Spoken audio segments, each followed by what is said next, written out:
अच्छा, speed time और distance time graph के बाद आप जब फोर्सेस स्टार्ट करते हो तो फोर्सेस में आपको एक इम्पॉर्टेंट क्वेश्चन मिलता है फ्री फॉल मोशन का। मतलब फोर्सेस की नॉर्मल डेफिनेशन वगैरह भी हम लिखेंगे। जैसे फोर्सेस के बारे में आपने पढ़ा हो कि फोर्सेस को हम पुश और पुल कहते हैं। ठीक है। और सेम आप यहाँ पर भी वही कॉन्सेप्ट यूज करोगे, कुछ नया नहीं है, वही सेम चीज है। तो फोर्सेस के बारे में हम पुश और पुल कहते हैं, जैसे कि पहले हम पढ़ते आए हैं, तो यहाँ पर भी आप सेम वही मीनिंग इसके कंसिडर कर रहे हो, कुछ डिफरेंट नहीं होंगे।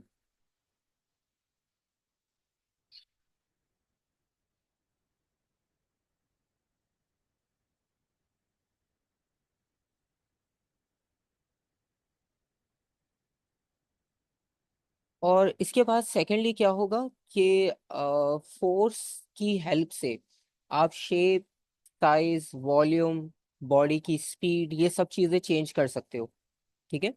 क्योंकि अगर आप फोर्स अप्लाई करते हो एक जूस बॉक्स पे तो आप उसकी शेप चेंज कर सकते हो, उसका वॉल्यूम चेंज हो रहा है, उसका साइज चेंज कर दिया आपने। और इसी तरह से अगर आप किसी ऑब्जेक्ट को, जैसे वो रेस्ट में है, आप उसे फोर्स अप्लाई करो, फुटबॉल की एग्जांपल ले लो, आपने उसे फोर्स अप्लाई की, वो मोशन में आ गई, आपने उसकी यानी स्टेट चेंज कर दी। कार थी, वो मूव कर रही थी, आपने ब्रेक पर फोर्स अप्लाई की, कार को आप रेस्ट में ले आए। तो ये सारे काम फोर्सेस कर सकती है। ठीक है। अच्छा, इसके अलावा इसकी डेफिनेशन भी हम लिखेंगे अभी आगे चल के, अभी डायरेक्ट नहीं लिख रहे। और फोर्सेस में क्या होता है कि कुछ फोर्सेस होती है कॉन्टैक्ट फोर्सेस।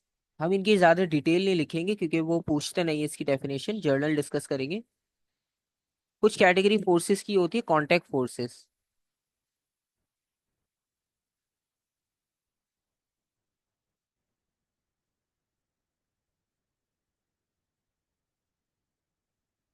अच्छा, कांटेक्ट फोर्सेस में आपको नाम से पता चल रहा है वो फोर्सेस होगी जो कांटेक्ट में हो एक दूसरे के साथ, क्लियरली आपको नजर आ रहा हो कि ये कांटेक्ट में है।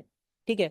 जैसे आपने एक ट्रेन का इंजन होता है फॉर एग्जांपल, अब ट्रेन के इंजन में सारी पावर होती है, उसके जो बाकी बॉक्सेस होते हैं उनमें कोई इंजन नहीं होता। अब इंजन सबको पुल करता है। ठीक है। अब आपको क्लियरली नजर आ रहा है कि वो कांटेक्ट फोर्स है क्योंकि वो उन्हें पुल कर रहा है क्लियरली।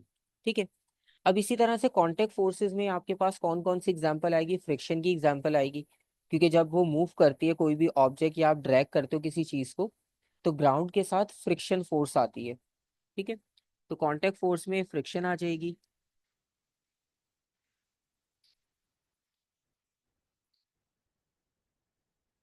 आप रनिंग कर रहे होते हो तो एयर रेजिस्टेंस आपको फील होती है, तो वो भी हमारी बॉडी से स्ट्राइक कर रही होती है एयर पार्टिकल्स। तो एयर रेजिस्टेंस। और तीसरी चीज, जैसे नॉर्मल कांटेक्ट, आपने अगर किसी ऑब्जेक्ट को टेबल पर रखा तो टेबल उस पर फोर्स अप्लाई करके उसे होल्ड करके रखता है अपनी जगह में। ठीक है।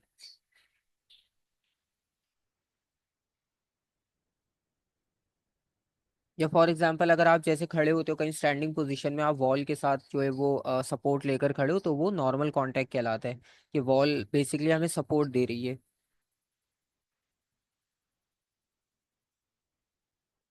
ये नॉर्मल कांटेक्ट हो जाएगा। अच्छा, इसके अलावा काफी सारी फोर्सेस हमारे पास ऐसी भी हम पढ़ेंगे जो नॉन कांटेक्ट है।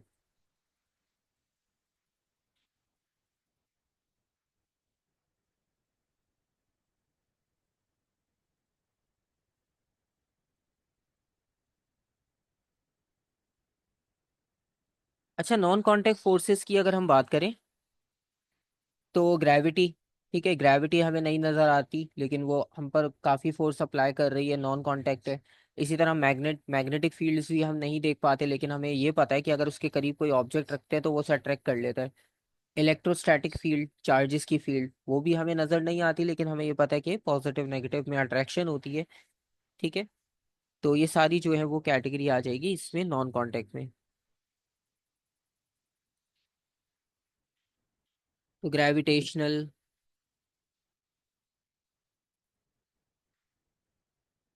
मैग्नेटिक, इलेक्ट्रिक, तो इनसे रिलेटेड जितनी फोर्सेस होंगी वो सब आ जाएंगी नॉन कांटेक्ट में। ठीक है। इसके अलावा बहुत सारी फोर्सेस होती है हमारे पास, अभी हम वन बाय वन उन्हें ऐड करते रहेंगे, अभी सारी चीजों को हम एक साथ नहीं लिख रहे हैं यहाँ पर। अच्छा, इसके बाद हमारे पास न्यूटन्स लॉ आएंगे। और न्यूटन्स लॉ से पहले हम एक चीज डिस्कस करेंगे क्योंकि उसका एक direct question as it is आता है, और वो होता है फ्री फॉल मोशन का। हमने मोशन डिस्कस किया, मोशन में हमने बॉडी की सारी मूवमेंट डिस्कस कर ली कि उसमें स्पीड, टाइम, डिस्टेंस, टाइम किस तरह से हमारे पास सिलेबस में ऐड है। और इसी तरह से एक मूवमेंट होती है फ्री फॉल। आप थर्ड फ्लोर पे हो, आपने वहां से बॉल को ड्रॉप किया, अब वो बिल्कुल फ्री फॉल है। अब उसको सिर्फ ग्रेविटी अपनी तरफ अट्रैक्ट कर रही है, मतलब फोर्स है लेकिन सिर्फ ग्रेविटी की। हमने थ्रो नहीं करना, हमने सिर्फ ड्रॉप करना है। ठीक है, थ्रो करेंगे तो एक फोर्स और आ जाएगी हमारे, जो हमने अपनी बॉडी की तरफ से फोर्स अप्लाई की है वो। तो अभी फिलहाल उसको इंक्लूड नहीं करना हमें। ठीक है, तो सिर्फ हम फ्री फॉल की अगर बात करें।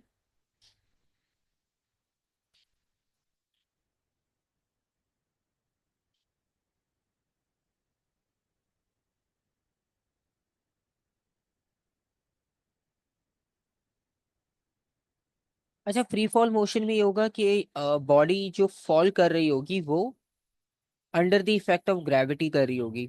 यहाँ पे सिर्फ ग्रेविटी होगी और कोई दूसरी फोर्स नहीं होगी।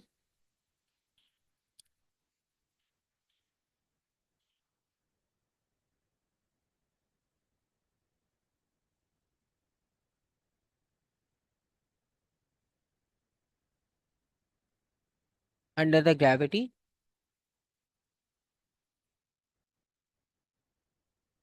और ग्रेविटेशनल इफेक्ट, या बॉडी का वेट भी लिख सकते हैं कि बॉडी का वेट उसे नीचे लेकर जा रहा है। ठीक है। और अगर आप किसी ऑब्जेक्ट को ड्रॉप करते हो तो आपको ये पता है कि हमारे एटमॉस्फेयर में एयर रेजिस्टेंस तो है। तो अभी हमने जैसे कांटेक्ट फोर्सेस में लिखा कि एयर रेजिस्टेंस कांटेक्ट फोर्स में आती है, यानी एक फोर्स एयर रेजिस्टेंस हमें लाजमी मिलेगी। तो एक चीज हमें पता चल गई, एक बॉडी का वेट एक फोर्स और एक एयर रेजिस्टेंस दूसरी फोर्स। अब दो फोर्सेस आ गई। ठीक है। अच्छा, अब जब दो फोर्सेस आती हैं तो उसमें थोड़ा सा ये होता है कि हमें उनकी डायरेक्शंस भी देखनी पड़ती है, क्योंकि फोर्स इटसेल्फ जो है वो वेक्टर क्वांटिटी है। अगर फोर्स की हम बात करें तो फोर्स वेक्टर क्वांटिटी है।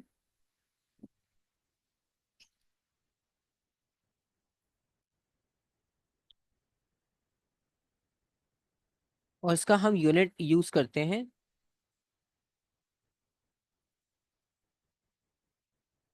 न्यूटन। ठीक है, इसका हम यूनिट यूज करेंगे न्यूटन्स। और ये वेक्टर क्वांटिटी है। अब दूसरी बात ये कि वेक्टर क्वांटिटी में डायरेक्शन को भी कंसिडर करना बहुत जरूरी है। तो सिर्फ वैल्यू को कंसिडर नहीं करेंगे, डायरेक्शन को भी करेंगे। तो अब जैसे हमने यहाँ पर बात की, दो फोर्सेस होंगी, बॉडी का वेट और ग्रेविटी, एयर रेजिस्टेंस। ठीक है। तो इसके लिए कॉन्सेप्ट यूज किया जाता है रिजल्टेंट फोर्स का। ठीक है।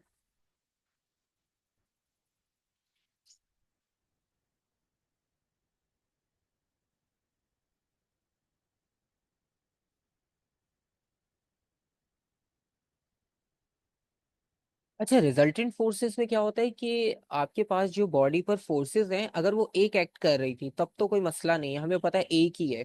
तो जिस डायरेक्शन में फोर्स होगी बॉडी भी उसी डायरेक्शन में मूव करेगी। लेकिन अगर दो फोर्सेस आ जाए, जैसे टग ऑफ वॉर। ठीक है। अब टग ऑफ वॉर में क्या होता है कि दोनों फोर्सेस अलग डायरेक्शन में। ठीक है। अब आपको पता है कि वहां पे फोर्स तो अच्छी खासी अप्लाई हो रही है, लेकिन मूवमेंट कहीं भी नहीं हो रही।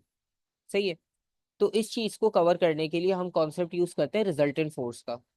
अब रिजल्टेंट फोर्स में क्या होता है कि सारी फोर्सेस को सम करना है। ठीक है। तो आपके पास टग ऑफ वॉर में अगर चार लोग राइट पर हैं, चार लोग लेफ्ट पर हैं, तो राइट वाली तरफ फोर्स होगी, लेफ्ट वाली तरफ भी फोर्स होगी। अब उन्हें ऐड करेंगे। अब ऐड करने के बाद आपको क्या रिजल्ट मिलेगा वो देखना है। अब क्योंकि दोनों की डायरेक्शन अलग अलग है, तो डायरेक्शन को भी कंसिडर करना है, सिर्फ नंबर नहीं देखेंगे, दोनों की डायरेक्शन भी देखेंगे। ठीक है। तो रिजल्टेंट फोर्स का मतलब ये हुआ कि आपने सारी फोर्सेस का सम करना है।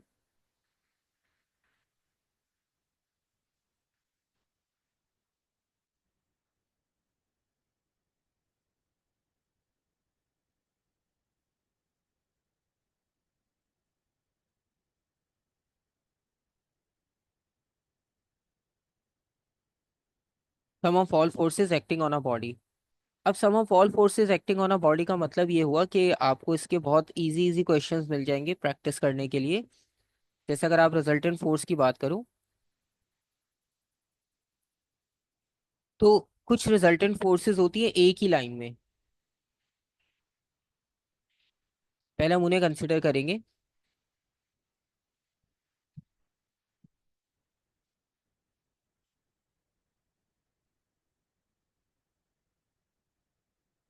जैसे कि यहाँ पर एक क्वेश्चन है, इसमें आपके पास चार फोर्सेस गिवन है।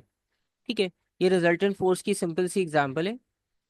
अब ये सिंपल सिंपल डायरेक्शंस है, मतलब इन्हें हम बहुत इजीली आइडेंटिफाई कर सकते हैं। अब इसमें रिजल्टेंट फोर्स का साइज आपने फाइंड आउट करना है। अब आपने फोर आई सही है। थिंक।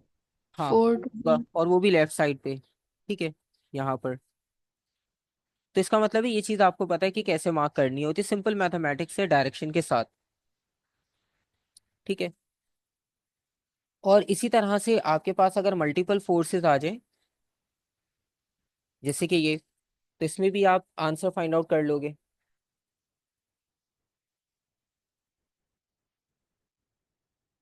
इसका डी आई थिंक।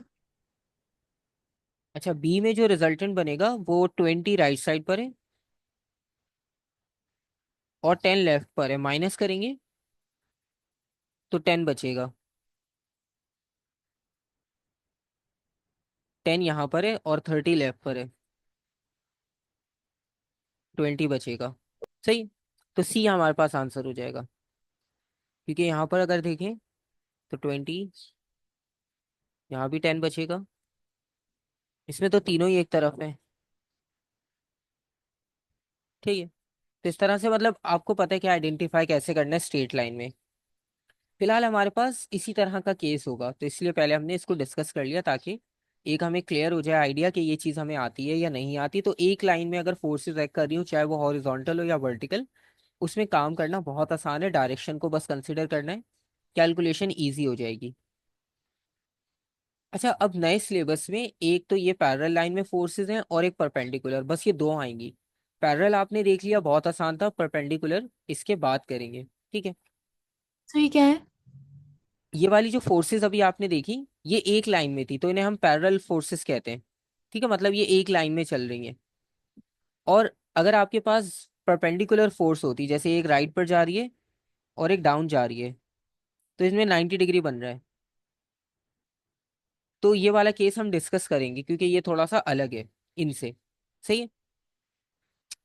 पुराने सिलेबस में क्या होता था कि पुराने सिलेबस में कोई भी रैंडम एंगल दे देते थे, 30, 40, 60, 80, कुछ भी। लेकिन अब न्यू सिलेबस में फिलहाल आपके पास या तो ये पैरेलल फोर्सेस आएंगी एक लाइन में जो एक्ट कर रही है, या परपेंडिकुलर आएगी बस। परपेंडिकुलर का पूरा थ्योरी का एक डिटेल क्वेश्चन होता है, वो मैं आपको करवाऊंगा अभी। इसके बाद पैरेलल में सिर्फ इसी तरह की फोर्सेस होंगी। ठीक है, पहले फ्री फॉल बस कंप्लीट कर लेते हैं, क्योंकि फ्री फॉल का भी एक क्वेश्चन पूरा अलग से होता है, 4 मार्क्स 5 मार्क्स के लिए। फिर उसके साथ ही एक्सेलरेशन वेलोसिटी भी कैलकुलेट करने को आती है, तो पूरा एक क्वेश्चन बन जाता है इससे। अच्छा, फ्री फॉल में अभी हमने बात की थी एयर रेजिस्टेंस हमारे पास लाजमी होगी। तो सबसे पहले हम कंसिडर करते हैं कि बॉडी को हमने ड्रॉप किया एक हाइट से।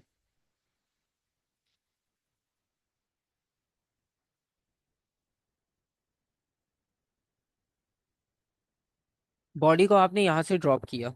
ठीक है, अब बॉडी को यहाँ से ड्रॉप करने का मतलब ये हुआ कि आप इसे लिखोगे,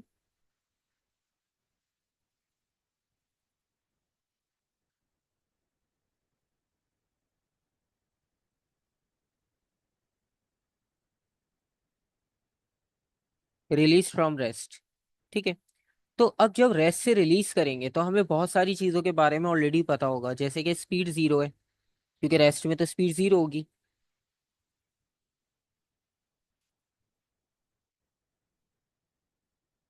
और स्पीड जीरो होने के साथ साथ एयर रेजिस्टेंस भी अभी जीरो होगी, क्योंकि बॉडी मूव नहीं कर रही। तो एयर रेजिस्टेंस अभी फिलहाल नहीं है। एफ ए का मतलब force exerted by air resistance. ठीक है, शॉर्ट फॉर्म में लिख रहे हैं अभी। और यहाँ पर जो एक्सेलरेशन होगी बेसिकली,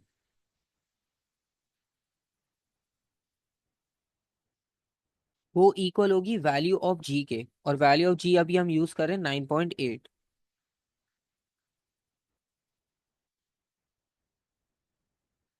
ठीक है, यहाँ तक कोई क्वेश्चन? अब आप मुझे इसे, ये नहीं समझ में आ रहा। एफ ए क्या है और ये फॉर्मूला है क्या सही कोई? एफ ए का मतलब है फोर्स ऑफ एयर रेजिस्टेंस, या force exerted by air resistance. ठीक है, मतलब एयर रेजिस्टेंस की वैल्यू कितनी है, एयर रेजिस्टेंस की वैल्यू जीरो है। अरे एक बार फिर से आप शुरू से समझाए फ्री फॉल वाला। फ्री फॉल में हमने ये कंसिडर करना है कि एक बॉल को या एक ऑब्जेक्ट को हम एक हाइट से ड्रॉप करेंगे और उसमें कोई फोर्स नहीं लगाएंगे हम अपनी तरफ से, सिर्फ उसे रिलीज करना है आपने। ठीक है। आप थर्ड फ्लोर फोर्थ फ्लोर पे गए, आपके पास एक बॉल है और आपने उसे विंडो से बस ड्रॉप करता है कि वो ग्राउंड पर जाके हिट करे। ये हमारा एक्सपेरिमेंट है। अब आप लेकर गए उसे थर्ड फ्लोर के विंडो में, और वहां से आपने अभी उसे होल्ड किया हुआ है। ठीक है, अभी आपने छोड़ा नहीं है उसे। तो अभी हम यहाँ पर जो रिलीज फ्रॉम रेस्ट की बात कर रहे हैं, तो अभी हम ये देखेंगे कि जब उसे रेस्ट से रिलीज कर रहे हैं तो रेस्ट में होते हुए उसकी प्रॉपर्टी क्या क्या थी। ठीक है। तो हमें ये पता है कि रेस्ट में होते हुए उसकी स्पीड जीरो है, क्योंकि वो मूव नहीं कर रहा। ठीक है, स्पीड जीरो हो गई। और एयर रेजिस्टेंस भी अभी जीरो है। हम ऐसे लिख लेते हैं एयर रेजिस्टेंस को, आसान हो जाएगा।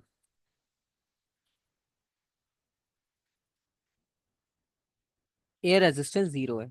ठीक है, क्योंकि अभी हमने ड्रॉप नहीं किया। जैसे हम रेस्ट स्टेट में बैठे होते हैं तो हमें एयर रेजिस्टेंस फील नहीं होती। आप रनिंग करो, आपको फील होना शुरू हो जाएगी। ठीक है। तो इसी तरह बॉल अभी रेस्ट में, तो इसे नहीं पता अभी एयर रेजिस्टेंस कितनी है। जब वो नीचे जाना शुरू करेगी तो उसे पता चलेगा कि कितनी ऑपोजिशन उसे मिल रही है। तीसरी चीज, एक्सेलरेशन। अच्छा, अब एक्सेलरेशन जो है वो सिर्फ ग्रेविटी की वजह से होगी, क्योंकि हमारी तरफ से तो कोई मूवमेंट नहीं हो रही बॉल को। ठीक है, हम कोई फोर्स नहीं दे रहे उसे। जो भी मूवमेंट होगी वो ग्रेविटी की वजह से होगी, तो जो ग्रेविटी की वैल्यू है वही एक्सेलरेशन की वैल्यू होगी। सही। क्योंकि ग्रेविटी तो एग्जिस्ट कर रही है, वो तो जीरो नहीं है।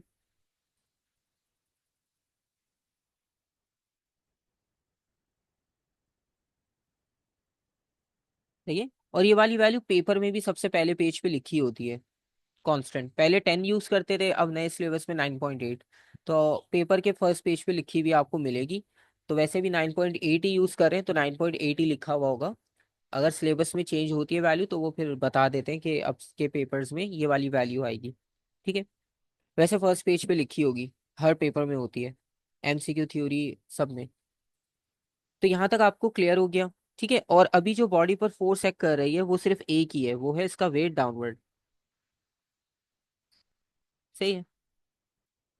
अब आपने इस बॉडी को ड्रॉप कर दिया।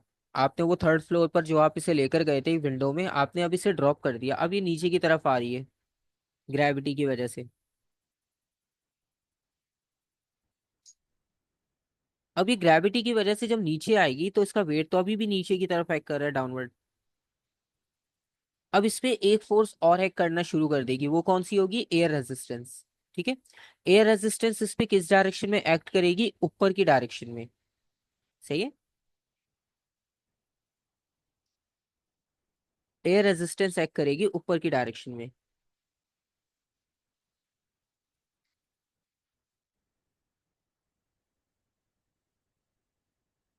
ठीक है। बॉडी का वेट डाउनवर्ड, एयर रेजिस्टेंस ऊपर की तरफ। अच्छा, अब आपने एक चीज नोटिस की होगी कि अगर आप हैवी ऑब्जेक्ट को ड्रॉप करते हो तो एयर रेजिस्टेंस को टाइम लगता है उसे बैलेंस करने में। जैसे आप दो पेपर लो एक जैसे, एक को आप बॉल शेप में कन्वर्ट कर दो। ठीक है, आप उसे मोल्ड करके बॉल बना दो उसकी। और एक पेपर को आप एज इट इज, जैसे वो फ्लैट है वैसे ड्रॉप कर दो। तो होता क्या है कि वो जो फ्लैट पेपर है वो फ्लोट करता हुआ नीचे आएगा। ठीक है। और वो जो बॉल शेप बनाई थी आपने पेपर की, वो सीधी नीचे आ जाएगी। ऐसा ही होता है। ठीक है। अच्छा, अब इसमें लॉजिक बहुत सिंपल सी है। जो फ्लैट पेपर था उसका एरिया ज्यादा था, तो ज्यादा जगह पर एयर रेजिस्टेंस अप्लाई हो रही थी, तो उसने उसको बैलेंस जल्दी कर लिया। ठीक है।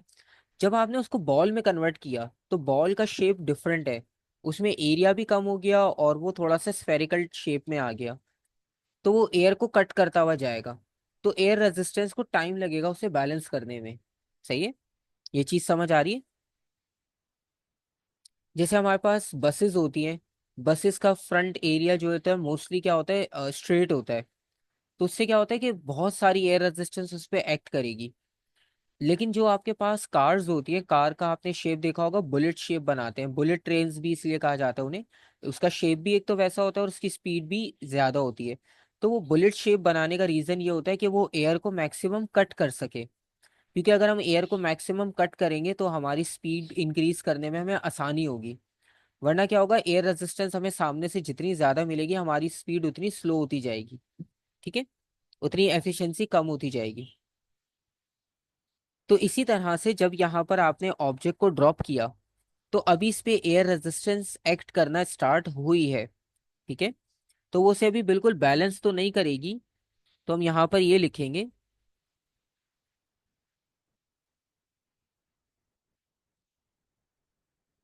बॉडी स्पीड अप कर रही है ड्यूरिंग फॉल।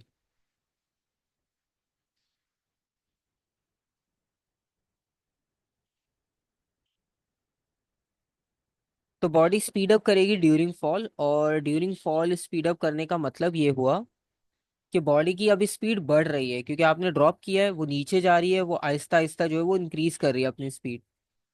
तो स्पीड यहाँ पर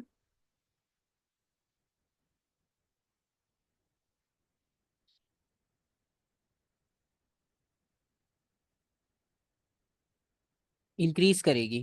ठीक है। अच्छा, इसमें मैं आपको एक दिखा भी देता हूँ ये, कि आप इस चीज़ को कैसे और कहाँ पर ऑब्जर्व कर सकते हो बहुत इजीली। क्योंकि अभी हम इसमें पैराशूट को भी ऐड करेंगे, क्योंकि पैराशूट की एग्जांपल यहाँ पर आपके पास काफ़ी बार आएगी। और एक टर्मिनल वेलोसिटी का कॉन्सेप्ट भी आएगा इसमें। तो वो दोनों चीज़ें अभी हम डिस्कस करने वाले हैं इसी टॉपिक में, क्योंकि ये बहुत इंपॉर्टेंट है। इसका पूरा एक स्ट्रेट क्वेश्चन आता है इसी टॉपिक से। तो ये आपको एक कैटेगरी का क्वेश्चन मिल जाएगा, तो प्रैक्टिस करने में आसान होगा।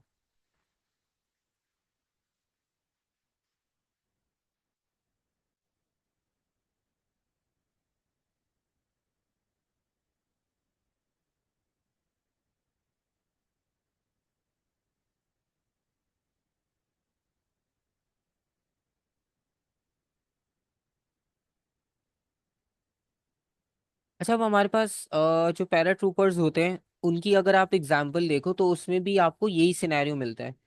ठीक है। अब ये इतने ऊपर से जंप इसलिए करते हैं क्योंकि इनको पता है कि एयर रेजिस्टेंस टाइम लेगी बैलेंस करने में। अभी आप ये देखो, उनकी स्पीड 0 है। अभी आप यहाँ पर देख रहे हैं, स्पीड पहले बढ़ेगी, फिर थोड़ा स्लो हो जाएगी। आप ये देखो, पहले स्पीड बहुत तेजी से बढ़ रही है, लेकिन आहिस्ता आहिस्ता जब एयर रेजिस्टेंस उनको बैलेंस कर रही है, ये देखो स्पीड स्लो हो रही है अब। मतलब स्लो स्लो बढ़ रही है। 50 के बाद आपने देखा बहुत स्लो स्लो बढ़ी। पहले बहुत तेजी से बढ़ रही थी, 16, 17, 18, 19, 20 बहुत तेजी से बढ़ी, लेकिन अब आके 47, 48, 50, 51 इसमें स्लो हो गई। और अब आप देखो रुक गई एक जगह। अब ये इसी स्पीड से जाएगी। ठीक है, फॉरवर्ड अब ये इसी डायरेक्शन में, मतलब नीचे जो जा रही है वो इसी स्पीड से चलेगी। और अभी पैराशूट जब ओपन होगा, तो अब आप देखो स्पीड तेजी से कम हो गई, 15 पे चली गई। अब 15 के बाद फिर से स्लो स्लो स्लो स्लो कम होते होते फिर एक जगह आकर रुक जाएगी। अब ये 5 पर आकर रुक गई। तो सेम यही चीज हम डिस्कस कर रहे हैं। ठीक है।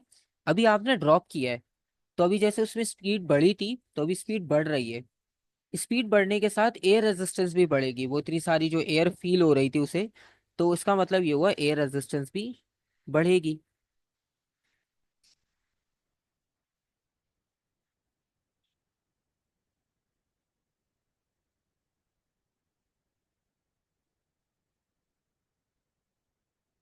अच्छा, एयर रेजिस्टेंस बढ़ने का मतलब क्या हुआ कि अब हमारे पास जो रिजल्टेंट फोर्स की हमने बात की थी ना, तो वहां यहाँ पर वो वाला कॉन्सेप्ट आएगा।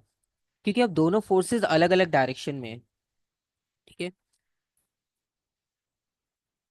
बॉडी का वेट डाउनवर्ड है, एयर रेजिस्टेंस ऊपर की तरफ है।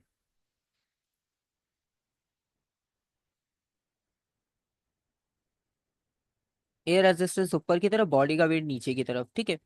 अच्छा, अभी शुरू में, अभी जैसे आपने वीडियो में भी देखा, तो शुरू में आपको क्या लगता है, वेट ज्यादा होगा या एयर रेजिस्टेंस ज्यादा होगी? शुरू में तो वेट ज्यादा होगा, फिर शुरू में वेट ज्यादा होगा। ठीक है। तो जब हमने ड्रॉप किया, तो ड्रॉप करने के थोड़ी ही देर बाद हम ये कह सकते हैं कि बॉडी का वेट जो है वो एयर रेजिस्टेंस से ज्यादा है। हमें क्लियरली जो है वो किसी भी एक्सपेरिमेंट में पता चल जाता है।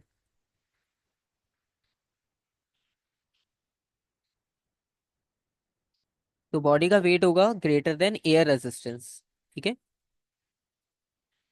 लेकिन अब पता है क्या होगा, पहले हमारे पास वैल्यू थी 9.8, लेकिन अब एयर रेजिस्टेंस की वजह से एक्सेलरेशन भी कम होना शुरू हो जाएगी। क्यों?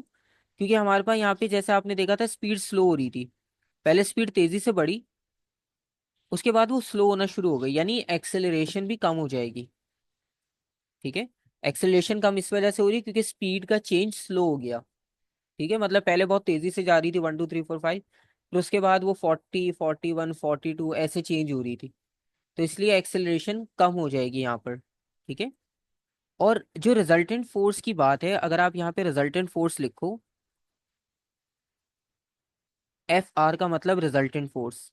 रिजल्टेंट फोर्स इस तरह से कैलकुलेट होगी, बॉडी का वेट माइनस एयर रेजिस्टेंस। क्योंकि बॉडी का वेट ज्यादा है और एयर रेजिस्टेंस उसके ऑपोजिट है, तो दोनों सब्ट्रैक्ट हो जाएंगे बेसिकली, जैसे हमने यहाँ पर अभी रिजल्टेंट फोर्स में डिस्कस किया था। भाई ये हॉरिजॉन्टल थी, यहाँ पर वर्टिकल है। ठीक है। ये चीज समझ आ गई, यहाँ पर कोई कंफ्यूजन? उसे सर, ये आप रिकॉर्डिंग मुझे सेंड कर सकते हैं बाद में? हाँ हाँ, वो जिस तरह से लास्ट की थी तो ये वाली भी आपको मैं शेयर कर दूंगा। अच्छा, यहाँ पर एक चीज ये होगी कि अभी जिस तरह वीडियो में आपने देखा, तो उस चीज को आप माइंड में रखो कि पहले बॉडी बहुत तेज नीचे आ रही थी, फिर आहिस्ता आहिस्ता वो स्लो होना शुरू हो गई। इसका मतलब ये हुआ कि एक्सेलरेशन कम हो रही है। ठीक है, मतलब पहले कार बहुत तेज आप एक्सेलरेट कर रहे थे, फिर आपने पैडल को रिलीज किया, अब कम एक्सेलरेशन हो रही है पहले से। ठीक है, तो इसका मतलब ये हुआ कि एक्सेलरेशन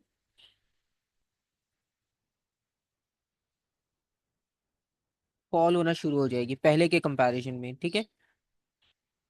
अब ये आपके पास दो स्टेप्स हो गए। अब इसको हम ज्यादा लंबा नहीं करते, हम इसको बस 3 स्टेप में एंड करते हैं। अब तीसरा स्टेप होगा जब कांस्टेंट हुई थी स्पीड। जैसे यहाँ पर स्पीड कांस्टेंट हो गई थी फिफ्टी और फाइव पर आकर। हाँ, ये वाली। अब हम इसकी बात करेंगे। तो 55 पर जब स्पीड इसकी ब्लॉक हुई, अब जरूरी नहीं है सबकी 55 हो, उसकी अपना बॉडी का वेट था, वो 55 पर बैलेंस हुई। सब बॉडीज अपने अपने हिसाब से बैलेंस होती हैं। तो जो इसका थर्ड केस होगा, बॉडी का वेट और एयर रेजिस्टेंस,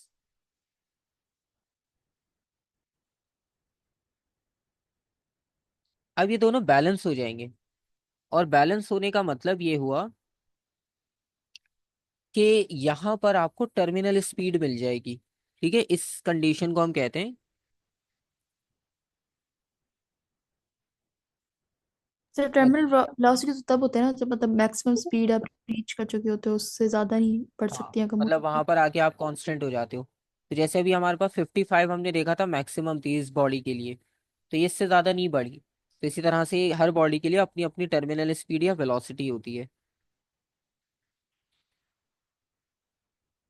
तो फॉर सपोज अगर रिजल्टेंट फोर्स नहीं होता, नहीं मतलब ये जो एयर का फोर्स नहीं होता, हम्म। हाँ, मतलब अगर एयर की तरफ से जो फोर्स अप्लाई हो रही है वो ना हो, तो हर बॉडी एक जैसा फॉल करती है। ठीक है, मतलब अगर आप समझ लो कि हमारे सराउंडिंग में से एयर हट जाए। ठीक है, इसका भी मैं आपको एक एक्सपेरिमेंट दिखा देता हूँ, आपको क्लियर हो जाएगा माइंड में कि वो किस तरह से होता। तो उसमें अगर गिरते हैं तो एक्सेलरेशन होती है या नहीं होती? सब में एक जैसी होती है 9.8। ठीक है, ओके। जैसे हमने स्टार्ट में लिखा ना 9.8, वो तब लिखा जब बॉडी को हमने ड्रॉप भी नहीं किया था। तो इसका मतलब ये हुआ कि अगर एयर रेजिस्टेंस होती ही नहीं, तो सारे सिनेरियो में क्या होता कि बॉडी एक जैसा फॉल करती। ठीक है। अब जैसे आपके पास ये वाला एक्सपेरिमेंट है, इसमें आप देखो एक फेदर और एक बॉल को ड्रॉप किया। ठीक है, मतलब बॉलिंग बॉल अच्छी खासी हैवी होती है, अब आपने देखा कि वो इतनी जल्दी गिर गई और फेदर अभी तक आ ही रहे हैं। ठीक है, अभी भी वो बिल्कुल आए नहीं है नीचे तक, अब आके गिरे हैं। ठीक है। अब ये जो चेंबर है ना, यहाँ पर इस चेंबर को क्या किया इन्होंने, वैक्यूम कर दिया। अब देखो उन्होंने 60 ड्रॉप किया था। अब इस चेंबर को, क्योंकि ये स्पेस एस्ट्रोनॉट्स के लिए बनाया जाता है, क्योंकि वो स्पेस में जाते हैं वहाँ कोई एटमॉस्फेयर नहीं होता, तो उनकी ट्रेनिंग के लिए बनाया जाता है। तो यहाँ पर ये एक्सपेरिमेंट परफॉर्म किया था। ठीक है, पहले नॉर्मल परफॉर्म किया। अब इसमें इसको बंद करके इसमें से सारी एयर, मतलब 99% एयर इसमें से निकाली जाएगी। ये पंप ऑन किए, इसमें से एयर को सारा रिलीज कर रहे हैं। अब इसका ड्रॉप देखेंगे। ठीक है, अब आप देखो दोनों बिल्कुल साथ ड्रॉप किए हैं एक ही जगह से। और अब आप इनका ड्रॉप देखो। अब ये हमें स्लो मोशन में दिखा रहे हैं, ताकि आप ये एक्सपीरियंस कर सको कि यहाँ एयर नहीं है। अगर ये देखो एयर होती, तो ये फेदर आपको हिलता हुआ नजर आता कंटिन्यूसली। ठीक है, अब देखो थोड़ी सी एयर है तो थोड़ी सी मूवमेंट तो नजर आएगी, क्योंकि 100% हमने रिमूव नहीं की। अब ये देखो बिल्कुल साथ साथ चल रहे हैं। तो अगर एयर रेजिस्टेंस नहीं होगी तो सारी बॉडी, चाहे वो कितनी हैवी हो चाहे वो कितनी लाइट हो, वो बिल्कुल ऐसे गिरेगी, सेम। और अभी आप देखना है जब हिट करेगी। ठीक है, तो ये सिनेरियो होता है आपके पास विदाउट एयर रेजिस्टेंस का। तो एयर रेजिस्टेंस क्योंकि है, तो इस वजह से जो ऑब्जेक्ट लाइट है वो हल्का इम्पैक्ट देगा आपको हिट करके। जो हैवी होगा वो अच्छा खासा इम्पैक्ट देगा, तो देखने से पता चल जाएगा कौन हैवी था। ठीक है, तो 9.8 होती अगर एयर रेजिस्टेंस नहीं होगी अर्थ पे तो। अब टर्मिनल स्पीड में क्या हुआ कि जो स्पीड की वैल्यू थी वो कांस्टेंट हो गई।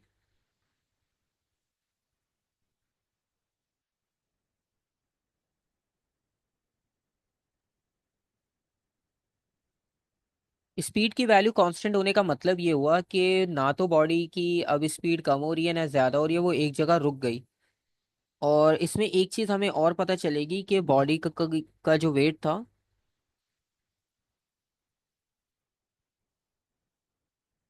वो एयर रेजिस्टेंस के इक्वल हो जाएगा। ठीक है, मतलब जितना बॉडी का वेट है उतनी एयर रेजिस्टेंस आपको मिल रही है। तो बॉडी जो है वो बिल्कुल एक सेम रेट से नीचे की तरफ जा रही है। ठीक है, इसका मतलब ये हुआ कि अब जो रिजल्टेंट फोर्स थी वो भी जीरो हो जाएगी। ठीक है, जैसे यहाँ पर हम डिस्कस कर रहे थे, तो अगर आपके पास 10 न्यूटन यहाँ पर होता तो इसका रिजल्ट आता जीरो। मतलब बॉडी ना तो राइट पे जा रही है ना लेफ्ट पर जा रही है, वो एक जगह रुक गई। ठीक है, तो इसी तरह से यहाँ पर भी रिजल्टेंट फोर्स जीरो। मतलब अब ना तो वेट की वैल्यू ज्यादा है ना एयर रेजिस्टेंस की ज्यादा है, दोनों की सेम हो गई। और बॉडी यहाँ पर जो है वो जिस तरह लास्ट वीडियो में हमने देखा था वो कांस्टेंट हो गई थी, कांस्टेंट हो जाएगी। ठीक है, इस कॉन्सेप्ट को हम कहते हैं टर्मिनल स्पीड या टर्मिनल वेलोसिटी, जब बॉडी की स्पीड फ्री फॉल के बीच में कांस्टेंट हो जाए। ठीक है, रेफरेंस के लिए मैं स्टेटमेंट लिख देता हूँ ताकि याद रखने में आसान रहे हमें बाद में कि हमने क्या डिस्कस किया था।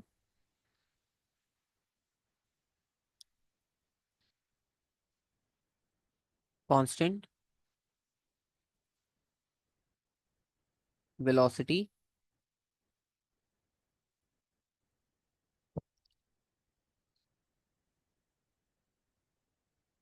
ड्यूरिंग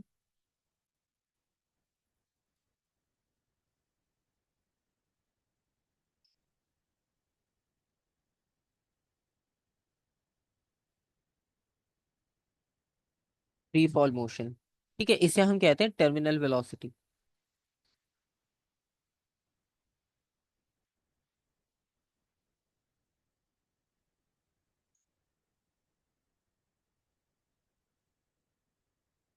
तो टर्मिनल वेलोसिटी कहीं भी लिखा होगा आपको ये चीज पता चल जाएगी कि यहाँ फ्री फॉल की बात हुई है, कंपलसरी। ठीक है, तभी टर्मिनल का वर्ड लिखा है, इसलिए इसे अलग कर दिया। अच्छा, नॉर्मली क्या होता है कि अगर इसमें पैराशूट ओपन होता, ठीक है, अब जैसे पैराशूट ओपन होता तो अभी आपने ऑब्जर्व किया था वीडियो में भी कि पैराशूट ओपन होने के बाद क्या हुआ था कि अचानक से स्पीड डिक्रीज हो गई थी बहुत तेजी से। और डिक्रीज होने के बाद फिर एक जगह पर आकर फिर से कांस्टेंट हो गई थी। ठीक है, जैसे यहाँ पर हमने देखा था कि पैराशूट ओपन किया था तो वैल्यू डिक्रीज होने के बाद फिर से आकर एक जगह रुक गई थी, लेकिन इस बार टर्मिनल वेलोसिटी बहुत शॉर्ट है। पहले 55 थी, अब सिर्फ 5 है। तो बहुत ज्यादा डिफरेंस आ गया दोनों में। ठीक है, तो जब पैराशूट ओपन होता, इसी में हम ऐड करेंगे, क्योंकि कभी कभार वो पैराशूट की बात करते हैं कभी कभी वो नहीं करते। तो अगर करेंगे तो आप वो वाला पार्ट लिख दोगे, अगर नहीं करेंगे तो नहीं लिखोगे।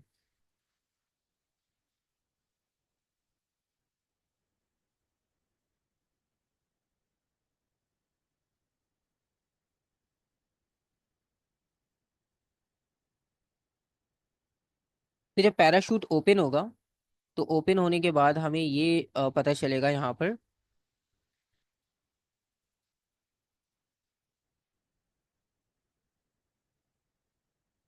Due two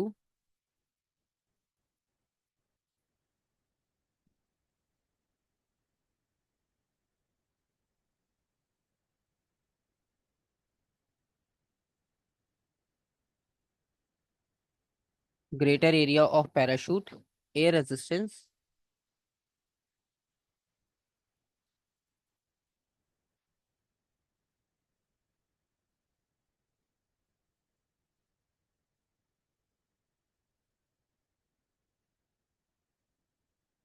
is greater than the weight of a body. तो बॉडी का जो वेट है उससे जो है वो ग्रेटर हो जाएगा, क्योंकि बॉडी ऊपर की तरफ चली गई थी पैराशूट के पुल की वजह से। ठीक है। और इसके बाद बॉडी जो है वो डेसिलरेट करेगी। ठीक है। तो यहाँ पर हम लिखेंगे body starts to डेसिलरेट।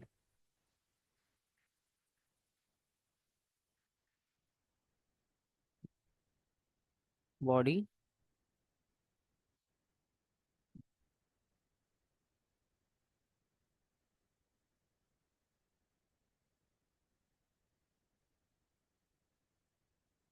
डेसिलरेट्स and then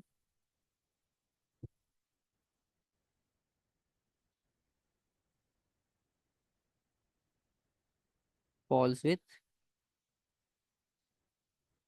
small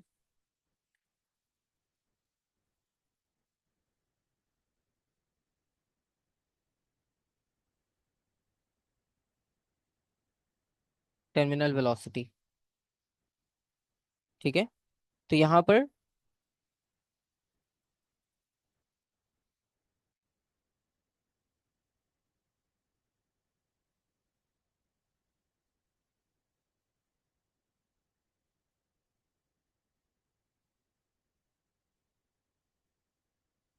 अब यहाँ पर आपको एक चीज क्लियर पता चल गई कि बॉडी जब डेसेलरेट करेगी तो उसकी जो नेक्स्ट टर्मिनल वेलोसिटी होगी वो स्मॉल होगी। ठीक है, यहाँ तक कोई क्वेश्चन? No sir. ओके। अब इसके बाद इसकी ग्राफिकल रिप्रेजेंटेशन आती है, क्योंकि हमने ग्राफ पढ़ा है तो अब हम इसकी भी रिप्रेजेंटेशन बना सकते हैं बड़े आराम से।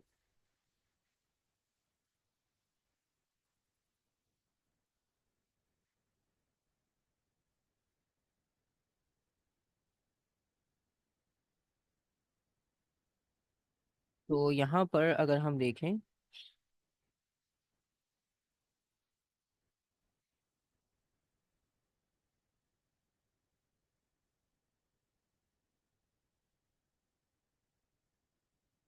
अच्छा अब इसमें सिंपल सी आपको एक बात पता चलेगी कि बॉडी की जो स्पीड है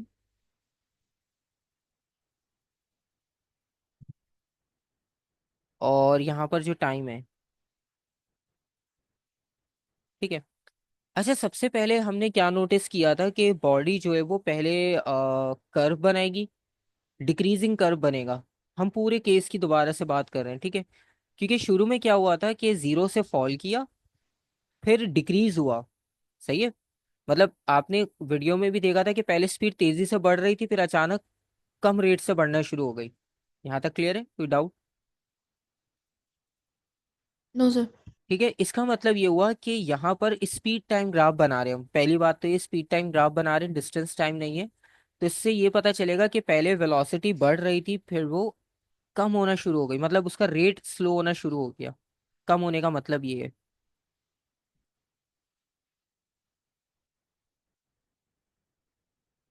इस तरह से। सही है। मतलब पहले बढ़ रही थी, फिर कम हुई और फिर कांस्टेंट हो गई। यही तीन चीजें हमने डिस्कस की थी, राइट? तो ये जो पहला वाला पार्ट है,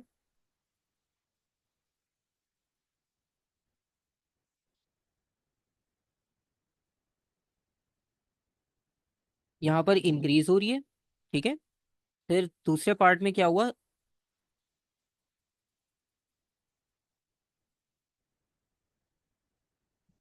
यहाँ पर इसका रेट कम होना शुरू हो गया, यानी एक्सेलरेशन कम होना शुरू हो गई। और उसके बाद फाइनली स्पीड कांस्टेंट हो गई, यानी टर्मिनल। सही है। अच्छा अब यहाँ पर एक्सेलरेशन की अगर हम बात करें तो पहले पार्ट में आप ये लिख सकते हो कि एक्सेलरेशन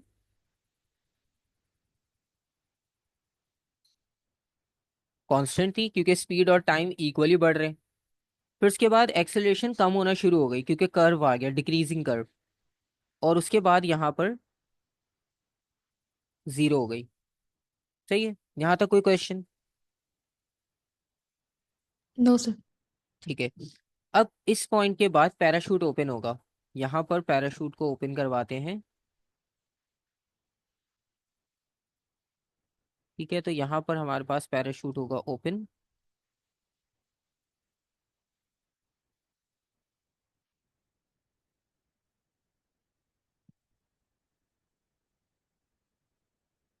अच्छा, पैराशूट ओपन होते ही सबसे पहले क्या हुआ था, बहुत तेजी से डिक्रीज आया था। ठीक है, सेम वही वीडियो का रेफरेंस हम यूज करें। 55 के बाद बहुत तेजी से चेंज आना शुरू हुआ था, ऐसे। फिर वो थोड़ा थोड़ा स्लो हुआ था। तो अभी जो हमने ग्राफ ऊपर जाके कांस्टेंट किया है ना, अब इसे नीचे जाकर कांस्टेंट करना होगा। ठीक है, पहले इंक्रीज होकर कांस्टेंट हुई थी, अब डिक्रीज होकर कांस्टेंट हो रही है। ठीक है, इसका मतलब ये हुआ कि यहाँ पर जो ग्राफ बनेगा वो आप बहुत तेजी से यहाँ पर डेसेलरेट शो करोगे, यानी बहुत कम टाइम में, और कांस्टेंट। सही है? क्योंकि दूसरा वाला जो डेसेलरेशन थी वो बहुत तेज थी, तो बहुत कम टाइम में आपने डिक्रीज दिखाना है, मतलब बहुत कम टाइम में ग्राफ जल्दी से नीचे आ जाएगा। ठीक है, तो ये आपके पास डेसेलरेशन हो जाएगी।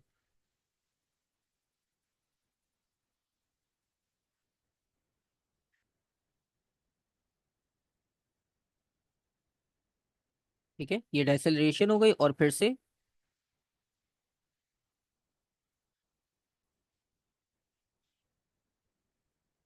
टर्मिनल वेलोसिटी आ गई। कोई क्वेश्चन यहाँ तक? नो। ठीक है, तो ये आपके पास बहुत इजी सा कॉन्सेप्ट है।